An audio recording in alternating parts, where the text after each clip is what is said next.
How's it going? Digital DIY Geek here, and in this specific video, I want to share with you when it makes sense to invest in yourself. Because here's the deal. It's a lot of people out there that will tell you that you have to invest in yourself and you have to, spend all this big money before you have any real success. And the reality is that's not true. So I want to step you back to 2007 when I fell off my motorcycle. That's honestly when everything changed up for me.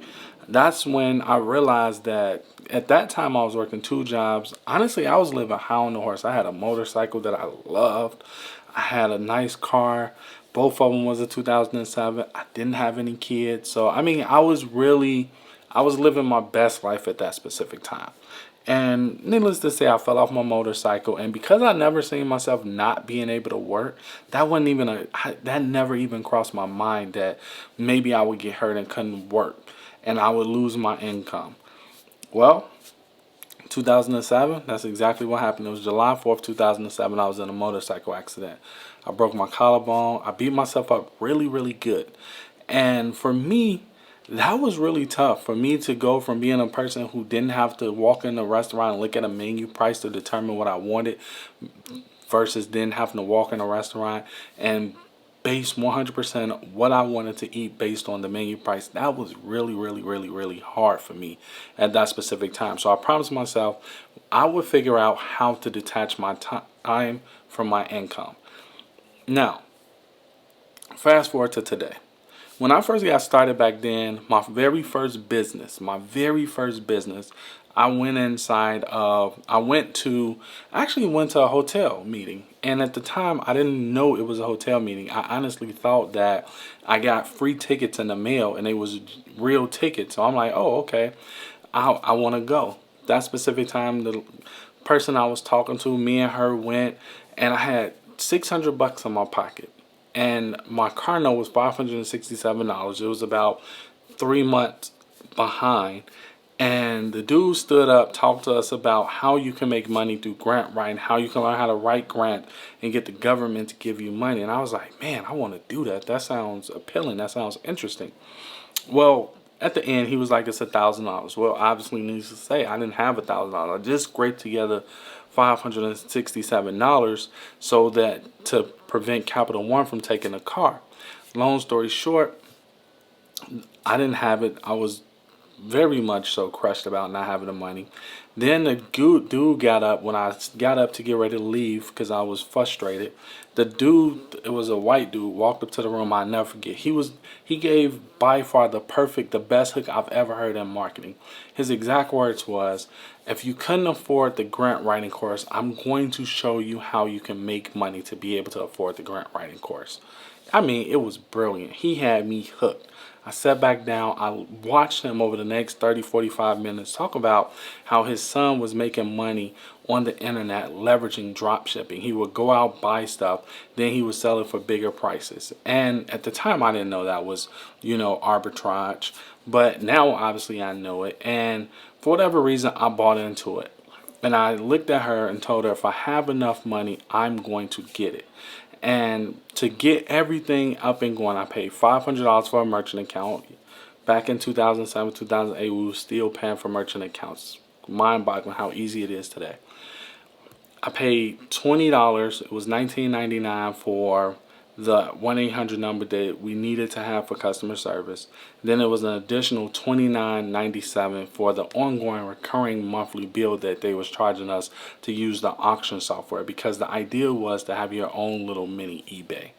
And needless to say, 3-4 months later, I realized I was spending a lot of money, wasn't making no money, so I dropped that business. After that, not too long after that, I jumped into network marketing because I like the ideal or the concept of I only make money if you make money. I really liked that concept, so I jumped into that. Struggled with network marketing for the better part of 3-4 years before I really threw in the towel. And then after that, I landed on affiliate marketing. Now, with affiliate marketing, I had my very first breakthrough in affiliate marketing in 2012. I wish I could tell you that once I made my first $1,000 in affiliate marketing, I dropped affiliate marketing and I went cold. I went laser focused on affiliate marketing, but honestly, I didn't. I made that $1,000. I was excited about making that $1,000, but my mind was still focused on I want to figure out how to make network marketing work for me. It wasn't until I want to say 2015, 2016, somewhere up in there, that I really took a hard look at what I was doing and decided to draw a line in the sand and go full in on affiliate marketing. Because every time I looked at my business, when I'm making sales, those sales was coming from affiliate marketing. When I made a sale in my network marketing company, I was probably making like a 50-cent recurring commission or something like that. Nothing to write home about. It wasn't, it wasn't worth the amount of work I was putting in. At that time, I was spending money on everything from black belt recruiting. If you was back around, if you were around when Magnetic Sponsoring was out, then you know what black belt recruiting is. You know what Magnetic Sponsoring is. I bought all that stuff. Every single one of them, I bought it.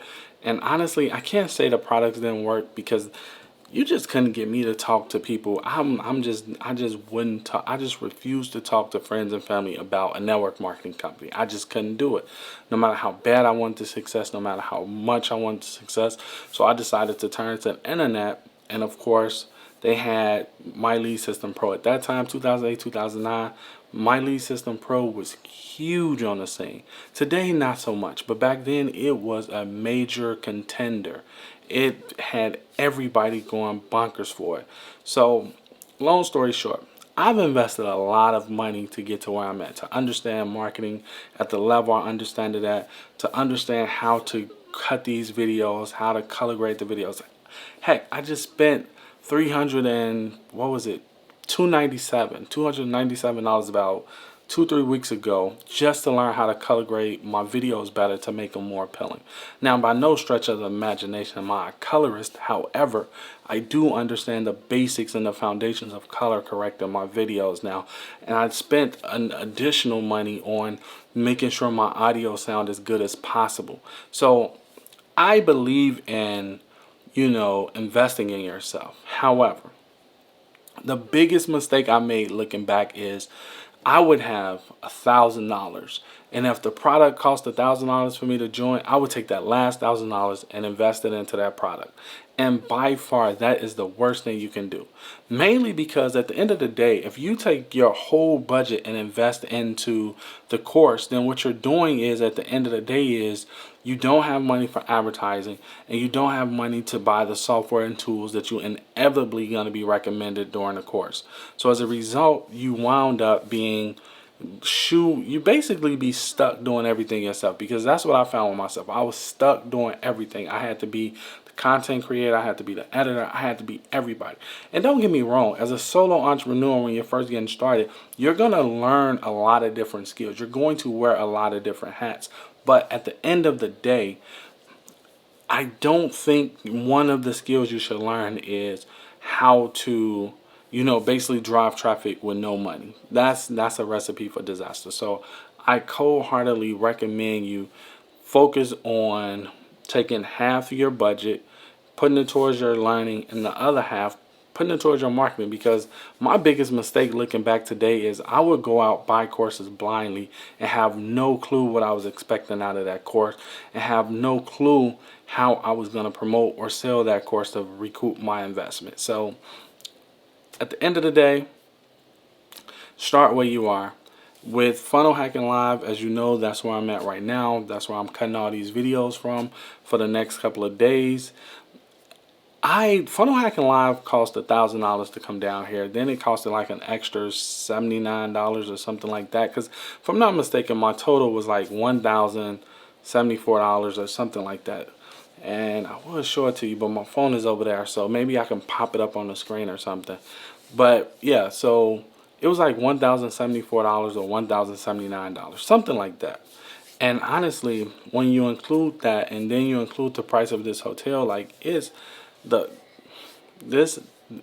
prices get up there.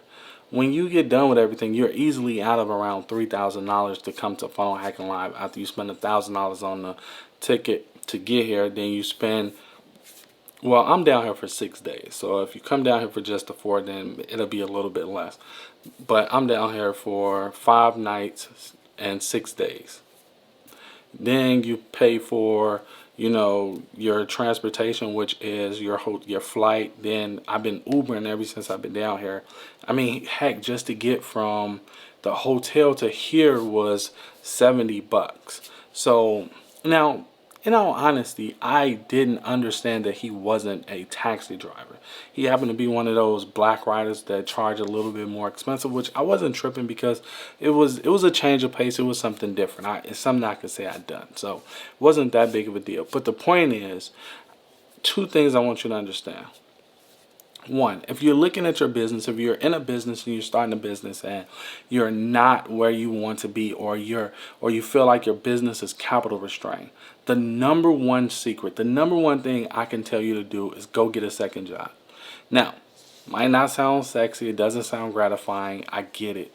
And for me, it didn't sound sexy. But the reason why I'm able to do what I'm able to do now is because I have two jobs. I have one job that's 100% takes care of the bills, take care of the family, take care of my responsibilities.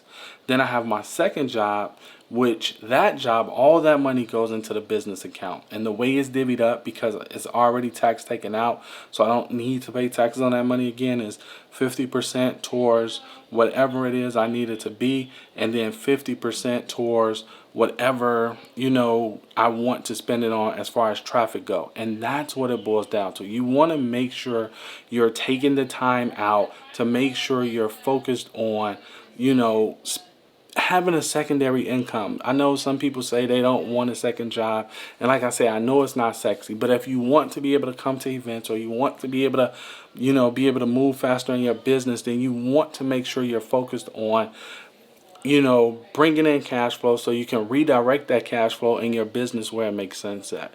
All right, that's the number one thing I can give you. That's the number one secret. I get it. A lot of people tell you to go sell a service or go pick up a skill set. But the reality is, if you're brand new and you're just getting started, you got to learn how to sell that service. You got to learn how to leverage that skill set before you can get clients, before you can get customers. And even then, that's one-off sales. Having a dependable income when you're first starting a business is everything. I know a lot of people glorify quitting your business and quitting your job rather, but honestly, I don't recommend that, and I hope you don't follow that path, because I followed that path and it didn't end well for me. All I was stressed out, frustrated, not knowing where the money was going to come through to keep the lights on. So that's not something that I recommend you go do either.